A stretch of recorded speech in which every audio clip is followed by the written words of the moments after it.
Welcome बच्चों। आज की क्लास में हम लोग बहुत ही इंपॉर्टेंट टॉपिक पढ़ने वाले हैं, सिंपल, स्मार्ट और इंटरेक्टिव तरीके से, वो भी डीप फीलिंग के साथ। क्योंकि जब हम कोई चीज़ फील करके पढ़ते हैं तो वो चीज़ हमें लंबे समय तक याद रहती है। So let's start feel.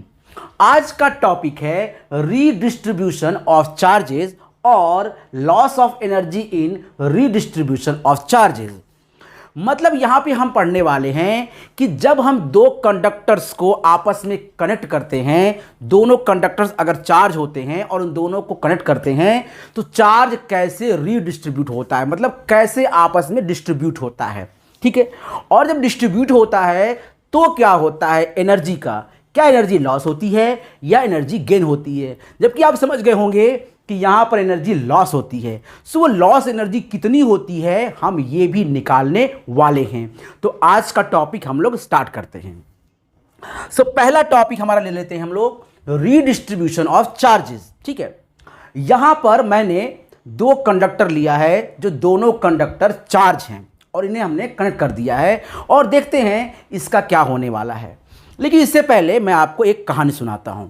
Suppose करो कि एक हमारे पास बच्चा था जिसका नाम था सोनू। ये सोनू बच्चा जाता है अपने घर पे और वहां पर उसके घर पे दो टंकियां रखी होती हैं, एक टंकी बड़ी होती है और एक टंकी छोटी होती है। इस टंकी में पूरा पानी भरा होता है, ये टंकी फुल होती है और ये टंकी थोड़ी सी भरी होती है। वो बच्चा क्या करता है, उसके दिमाग में कुछ आता है क्रिएटिव आइडिया और वो इस टंकी को पाइप से जोड़ देता है। जब इस टंकी को पाइप से जोड़ देता है तो क्या होगा, आप समझ गए होंगे, पानी इस टंकी से इस टंकी में फ्लो होना शुरू हो जाएगा। ऐसा तो नहीं होगा कि पानी इस टंकी से इस टंकी में जाएगा, बिल्कुल यहां पे नहीं होगा क्योंकि यहां पर टंकी ज्यादा भरी हुई है। तो कब तक भरेगा, सवाल आपके लिए। जब तक पानी सेम हो जाए, यानी जब तक दोनों में पानी सेम हो जाए, क्या तब तक पानी फ्लो होगा? बिल्कुल नहीं। जब तक दोनों के पानी का लेवल सेम हो जाए तब तक ये पानी फ्लो होगा। दोनों पानी सेम नहीं होगा क्योंकि जिसमें ज़्यादा है उसमें ज़्यादा होगा, जिसमें कम है उसमें कम होगा, लेकिन दोनों के पानी का लेवल सेम होगा। तो एक समय ऐसा आएगा कि दोनों के पानी का लेवल देखिए यहां पर ऐसे आ गया और ये टंकियां दोनों का लेवल सेम हो गया, लेकिन दोनों में जो पानी है वो अलग अलग होगा।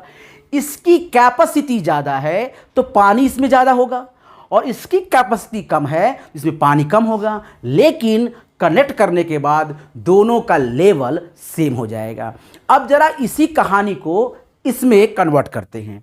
टंकी नंबर ए, तो मैंने कहा ये है कंडक्टर नंबर ए।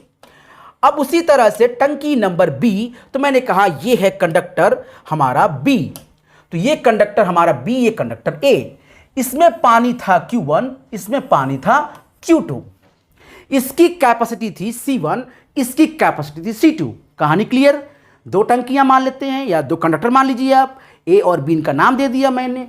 इसमें पानी भरा था Q1, इसमें पानी भरा था Q2, पानी का मतलब यहां चार्ज है, और इसकी कैपेसिटी थी C1, इसकी कैपेसिटी थी C2। क्लियर है? चलिए अच्छी बात है।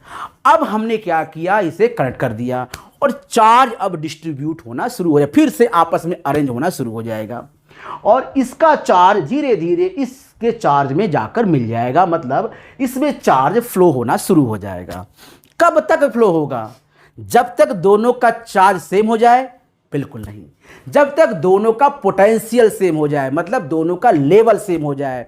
सो मैं कह सकता हूं कि जब स्टार्टिंग में इसका पोटेंशियल V1 था, इसका पोटेंशियल V2 था, आफ्टर कनेक्शन, मैं लिखता हूं यहां पर, आफ्टर कनेक्शन जो पोटेंशियल हो गया वो दोनों का V हो गया। ठीक है, स्टार्टिंग में क्या था, V1 और V2, Q1 Q2, C1 C2, लेकिन जब कनेक्ट हो गया तो क्या सेम हो गया? क्या चार्ज? नहीं। क्या कैपेसिटेंस? नहीं। तो क्या चेंज हुआ? पोटेंशियल। और कितना? दोनों का सेम, और मैंने मान लिया वो V। सो व्हाट अबाउट, हमने कहा कि व्हाट अबाउट कॉमन पोटेंशियल। तो आप बोलोगे कि कॉमन जो पोटेंशियल होगा, कॉमन V मान लेता हूं मैं यहां पर, तो कॉमन V होगा total charge upon total time, sorry total capacitance, capacitance. अब आप कहोगे कि ये सर कैसे हो गया?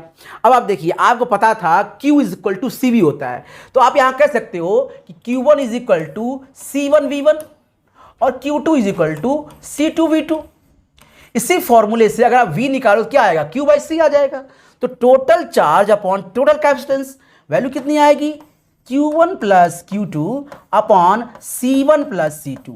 ये है हमारा कॉमन पोटेंशियल। तो इसको हम लोग याद रखेंगे, अभी हम लोग जब आगे डेरिवेशन करेंगे तो इसकी जरूरत पड़ेगी। सो एक बार पिक्चर्स को क्लियर करते हैं। दो चार्ज कंडक्टर लेकर आया मैंने, जिसपे चार्ज Q1 Q2 था, दोनों पे कैपेसिटेंस C1 C2 था, दोनों का पोटेंशियल V1 V2, दोनों अलग अलग व्यक्ति थे। जब दोनों कनेक्ट किया तो कैपेसिटेंस तो वही होगा, जो उनकी क्षमता है वो तो वही होगी, लेकिन इस पे जो चार्ज है वो डिस्ट्रीब्यूट होने की वजह से इसका पोटेंशियल सेम हो जाएगा, मतलब लेवल सेम हो जाएगा, ताकि अब चार्ज किसी में से किसी में फ्लो नहीं होगा। तो और कॉमन पोटेंशियल कितना होगा? सो हो जाएगा Q1 Q2 upon C1 C2। तो इसको हम लोग समझ चुके हैं। अब हम लोग क्या करने वाले हैं? अब हम लोग करेंगे लॉस ऑफ एनर्जी। तो आगे बढ़ते हैं और देखते हैं कि लॉस ऑफ एनर्जी कितनी होगी। तो सबसे पहला सवाल ये है, क्या एनर्जी लॉस होगी या गेन होगी? तो जब कोई प्रोसेस हो रहा हो, जैसे मान लीजिए कि अगर आप बोल रहे हैं, तो जब बोल रहे हैं तो आपकी एनर्जी गेन तो नहीं होगी, क्या होगी? लॉस होगी, क्योंकि आपकी जो साउंड है या फिर आप जब बोल रहे हो, बोलने के साथ साथ आप और भी वर्क कर रहे हो, आपकी बॉडी से और भी एनर्जी निकल रही है। जस्ट लाइक आपको पसीना आ रहा होगा, आप थक रहे होंगे, तो वो भी तो एनर्जी रिलीज हो रही है। आप खड़े होंगे तो खड़े होने की एनर्जी रिलीज होगी। तो एनर्जी सिर्फ साउंड से रिलीज नहीं हो रही है, और भी चीज़ों से एनर्जी रिलीज हो रही है। तो अगर मान लेते हैं कि इन दोनों जो हमारे पर कैपेसिटर थे, कंडक्टर थे, उन दोनों की एनर्जी थी, लेकिन जब हम दोनों कनेक्ट करेंगे तो चार्ज जो फ्लो होगा वायर में, उस वायर के थ्रू भी कुछ एनर्जी लॉस हो जाएगी। क्यों? क्योंकि वायर थोड़ा सा गर्म हो जाएगा, हीट की वजह से उसमें हीट एनर्जी प्रोड्यूस होगी जो कि लॉस हो जाएगी, एटमॉस्फेयर को चली जाएगी। तो जब आप दो कंडक्टर को ऐसे कनेक्ट करोगे तो उस वायर में हीट उत्पन्न हो जाएगा और उस हीट की वजह से एनर्जी लॉस होगी। सो एनर्जी तो लॉस होगी, इसमें कोई प्रॉब्लम नहीं है। जब कोई चीज लॉस होती है तो आप समझिए कि जो इनिशियल होता है वो ज़्यादा होता है और जो फाइनल होता है वो कम होता है। फिर समझिए, जब कोई चीज़ लॉस होता है तो इनिशियल अमाउंट ज़्यादा होता है और फाइनल अमाउंट कम होता है। जैसे आपको अगर कोई लॉस हुआ है तो इनिशियल आपके पास अगर 100 रुपये थे तो फाइनल उससे कम होगा, यानी 80 रुपये होगा। ऐसा तो नहीं होगा कि 110 हो जाएगा, तब तो गेन हो जाएगा आपको। तो स्टार्टिंग में वैल्यू ज़्यादा होगी, कम होगी, और स्टार्टिंग में वैल्यू ज़्यादा होगी और बाद में वैल्यू कम हो जाएगी, इसका मतलब ये लॉस हो गया है। सो हम लोग लॉस निकालते हैं। पहले बात करते हैं कि व्हाट अबाउट इनिशियल एनर्जी। तो देखते हैं यहाँ इनिशियल एनर्जी कितनी होगी। मैंने कहा UI, तो UI हो गया half C1 V1 square plus half C2 V2 square. ये हो गया हमारा initial energy. What about final energy? तो आप कहोगे U फाइनल हो जाएगा half C1 V square plus half C2 V square. क्यों मैंने V बोला? क्योंकि पोटेंशियल अब सेम हो गया फाइनल। ये बिफोर रिडिस्ट्रीब्यूशन था, ये आफ्टर रिडिस्ट्रीब्यूशन है, मतलब ये बिफोर कनेक्शन, ये आफ्टर कनेक्शन। तो इसलिए मैंने लिखा यहां पर UI और UF। अब लॉस हुआ है तो सीधी सी मतलब है कि ये वैल्यू ज़्यादा, ये वैल्यू कम होगी। लेकिन उससे पहले मैं इसको थोड़ा सा सिंप्लीफाई करता हूं। देखिए, ये हो जाएगा हाफ कॉमन लीजिए और आप इसको लिखिए V स्क्वायर कॉमन हो जाएगा। तो क्या बचेगा यहाँ पर? C1 plus C2। सो यहाँ पर ये C1 प्लस C2 बच जाएगा। ठीक है, अब V की वैल्यू आपने क्या रखा था? V की वैल्यू आपको याद होगा, मैंने रखा था, सो ये हो जाएगा U final is equal to half, और C1 C2 यहाँ लिख देता हूँ मैं, यहाँ पर C1 C2, और जो V स्क्वायर है वो क्या था अभी याद होगा आपको? V था Q1 plus Q2 upon C1 plus C2, और आप इसका स्क्वायर कर देंगे। ठीक है, कॉमन पोटेंशियल कितना था? Total charge upon total capacitance. तो ये सिंपली हमने अभी लिखा है, कुछ भी नहीं किया है, आपको याद होगा। ये था हमारा इनिशियल एनर्जी, ये थी फाइनल एनर्जी, और इसके बाद हमने इसको थोड़ा सा इक्वेट कर दिया है। अब आपको क्या करना है, देखिए एक C1 C2 कट जाएगा यहाँ से, क्योंकि यहाँ स्क्वायर है, तो क्या बचेगा, ये बच जाएगा हाफ, और देखो Q1 को पुट कर सकता हूँ मैं C1 V1, तो ये हो जाएगा C1 V1 plus C2 V2, और नीचे आ जाएगा C1 प्लस C2, लेकिन यहाँ पर स्क्वायर आएगा और यहाँ पर स्क्वायर नहीं आएगा। समझ में आ रहा है? फिर से चेक कर लो आप, यहाँ पर Q1 C1 V1, Q2 C2 V2, इसका स्क्वायर लगा हुआ है, स्क्वायर रहेगा, यहाँ भी स्क्वायर लगेगा, लेकिन यहाँ से एक कट जाएगा, सो यहाँ पर नहीं होगा। तो ये तो हो गया हमारा फाइनल और इनिशियल। अभी हमने लॉस नहीं निकाला है, तो लॉस कैसे निकालेंगे? लॉस के लिए हम लोग U माइनस और U initial minus U final करेंगे। तो करते हैं हम लोग यहाँ पर, सो कर लेते हैं आप लोग, लॉस लिखते हैं यहाँ पर। लॉस कितना हो जाएगा? लॉस हो जाएगा हमारे पास U initial minus U final. So ये कितना हो जाएगा? ये हो जाएगा, इनिशियल कितना है, half C1 V1 square plus half C2 V2 square. ठीक है, माइनस में क्या लेंगे हम लोग? माइनस में ले लेंगे हम लोग ये पूरी quantity. So half C1 V1 plus C2 V2 का whole square upon C1 plus V1। और आपको अब कुछ नहीं करना है, सिंपली इसे इक्वेट कर देना है। जैसे इक्वेट कर देंगे आपको आंसर मिल जाएगा। सो इक्वेट करते हैं हम लोग। सबसे पहले हम लोग हाफ को कॉमन ले लेते हैं, हाफ सब में है, और यहां पे आ जाएगा C1 V1 square plus C2 V2 square, और यहां पे आ जाएगा minus.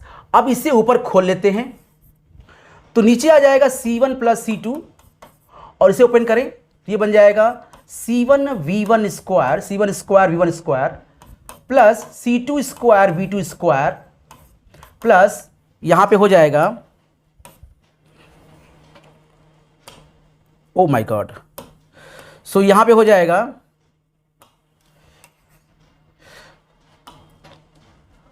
C1 V1 C2 V2। ठीक है, तो हमने यहां पर सिंपली क्या किया है, इसको खोल दिया है a प्लस बी के होल स्क्वायर से, तो a square plus b square plus 2ab, और नीचे C1 प्लस C2 तो ऑलरेडी था। अब आप समझ गए होंगे हमें क्या करना है, हमें लेना है एलसीएम। मैं इसका इसमें एलसीएम लूंगा और देखो कितना आता है। सो ये हाफ आ गया, और हमने यहां पे लिखा है बड़ा सा, और यहां पर C1 प्लस C2 हमने लिख दिया। अब देखिए कितना आने वाला है, तो मैं कलर चेंज करता हूं, आप समझ में आएगा। अब देखिए इसका जब इसमें मल्टीप्लाई होगा तो कितना आएगा, देखिए ये आएगा, यहां पे ऐसे कर देता हूं मैं। सो आ जाएगा C1 square V1 square, C1 से मल्टीप्लाई कर रहा हूं मैं, फिर C1 कैसे मल्टीप्लाई करूं, सी हो जाएगा C1 C2 V2 स्क्वायर। अब इसका से मल्टीप्लाई करो तो ये हो जाएगा C1 C2 V1 स्क्वायर, और यहां से मल्टीप्लाई होगा तो कितना आ जाएगा, plus C2 square V2 square. और इसके बाद आप ये जो क्वांटिटी है इसको उतार लेंगे, तो ये माइनस में हो जाएगा, सो हो जाएगा minus C1 square V1 square minus C2 square V2 square और minus 2C1 C2 V1 V2। तो ये हमें मिल गया इस तरह से।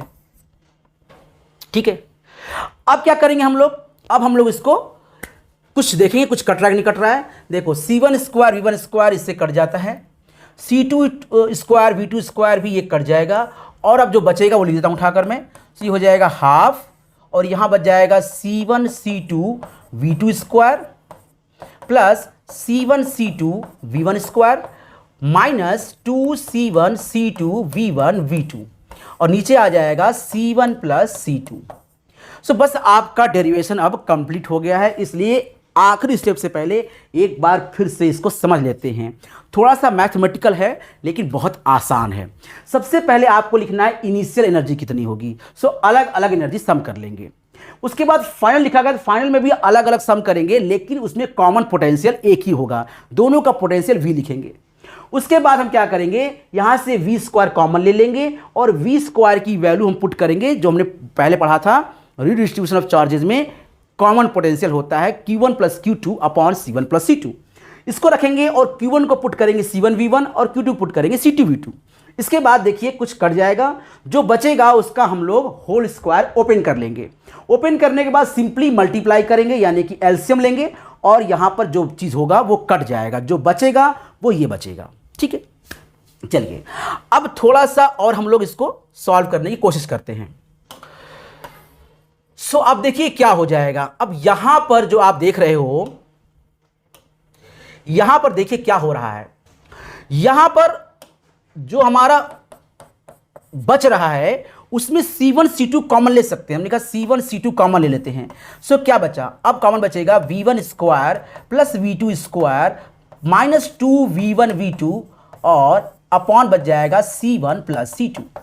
अगर इसको हम लोग फाइनल आंसर लिखेंगे तो फाइनल आंसर कितना आएगा, फाइनल आंसर आ जाएगा is equal to half C1 C2 upon C1 plus C2 और यहां आ जाएगा V1 माइनस V2 का होल स्क्वायर। यही है हमारा रीडिस्ट्रीब्यूशन ऑफ चार्जेस में लॉस ऑफ एनर्जी। तो हमारा डेरिवेशन कंप्लीट हो चुका है। यहां से मुझे एक बात समझ में आती है कि जो एनर्जी होगी वो लॉस होगी, गेन नहीं होगी। और दूसरी बात कि ये जो एनर्जी होगी लॉस होगी वो पॉजिटिव होगी, क्योंकि V1 माइनस V2 स्क्वायर हमेशा पॉजिटिव आएगा, बिकॉज होल स्क्वायर हमेशा पॉजिटिव आता है। आप किसी को होल स्क्वायर करेंगे वैल्यू क्या आएगी, पॉजिटिव आएगी। 2 माइनस 3 का होल स्क्वायर पॉजिटिव, 3 माइनस 2 का whole square positive. So value क्या आएगी, पॉजिटिव आएगी।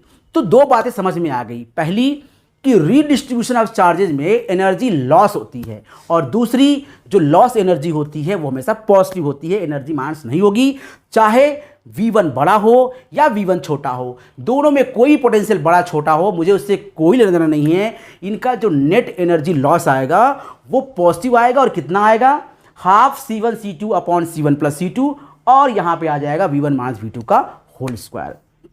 तो ये आज का टॉपिक रहा, रीडिस्ट्रीब्यूशन ऑफ चार्जेस और loss of energy in redistribution of charges. तो आज का टॉपिक आपको कैसा लगा?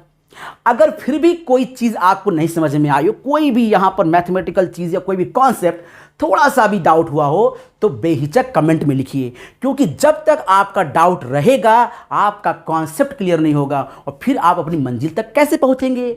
आपको तो टॉप करना है, आपको अपने सपने पूरे करने हैं, आपको सिलेक्शन लेना है, तो उसके लिए तो आपको अपने डाउट पूछने पड़ेंगे और कॉन्सेप्ट क्लियर करना पड़ेगा। हम आपके हर डाउट का सही सही जवाब आप तक पहुंचाएंगे।